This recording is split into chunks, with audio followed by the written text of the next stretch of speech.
పలికే బంగారమైన serial June 15వ ఎపిసోడ్లో జానకిని బ్రతికుండగానే సజీవ దహనం చేసేస్తారు. అసలు ఏం జరిగిందో పూర్తి వివరాలు ఈ వీడియోలో చూద్దాం. అష్టలక్ష్మికి సహదేవ్ ఫోన్ చేస్తాడు.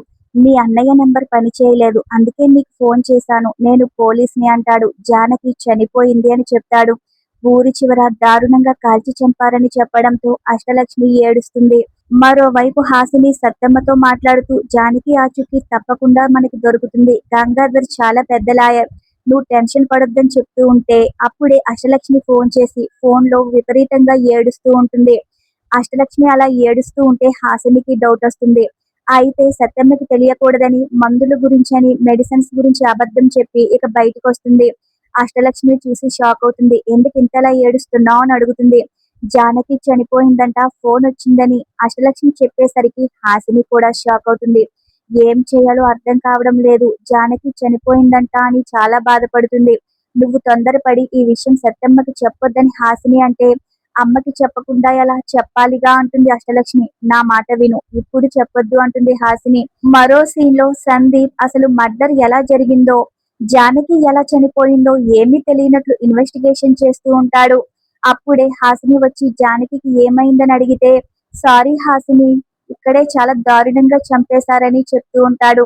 అక్కడికి లాయర్ కూడా వస్తాడు. గంగాధర్ దగ్గరికి వెళ్లి జానకిని చంపేశారంట అని హాసిని చెప్తూ ఉంటుంది. జానకికి సంబంధించిన వస్తువులు కూడా సందీప్ చూపిస్తాడు. అవి చూసి అష్టలక్ష్మి హాసిని ఇద్దరు చాలా ఏడుస్తారు. ఇక శివ కూడా దగ్గరికి వస్తాడు. ఏంటిదంతా అని ఏడుస్తూ ఉంటాడు. లాయర్ దగ్గరికి వెళ్లి మీరు కాపాడతానన్నారు, ఇలా జరిగిందని చాలా ఏడుస్తాడు. ఇక సందీప్ డాక్టర్ తో మాట్లాడతాడు. పోస్ట్ మార్టం రిపోర్ట్ లో క్లియర్ గా ఉంది, బ్రతికున్న వ్యక్తిని చాలా దారుణంగా కాల్చి చంపేశారని డాక్టర్ చెబితే ఒక మనిషిని ఇంకో మనిషి ఎలా చంపుతాడని అమాయకంగా మాట్లాడతాడు సందీప్.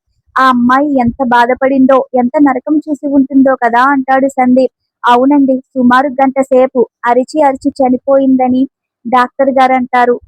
నాకు చాలా బాధగా ఉంది అంటారు. బాగా తెలిసిన అమ్మాయి అని సందీప్ అంటాడు. ఇంటికి వచ్చిన సందీప్ స్వరకి ఈ విషయం చెప్తాడు. ఇలా కాల్చి చంపడం ఎంత ఘోరమో కదా, ఎవరు చేసుంటారో అని స్వరతో సందీప్ అంటూ ఉంటాడు.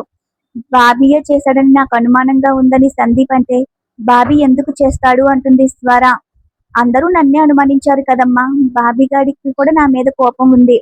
నేను బాగున్నాను, మంచి పొజిషన్ లో ఉన్నాను, నువ్వు నా దగ్గర ఉన్నావనే కదా వాడికి కోపం. నువ్వు కూడా నన్ను అనుమానించావు కదా అంటాడు. నేను నిన్ను అనుమానించలేదురా అని స్వర అంటున్నా సరే, జానకిని నేనే తగిలిపెట్టాను అనుకుంటున్నావా చెప్పు అని సందీప్ నిలదీస్తాడు. నేను అలా అనలేదురా అంటుంది స్వర.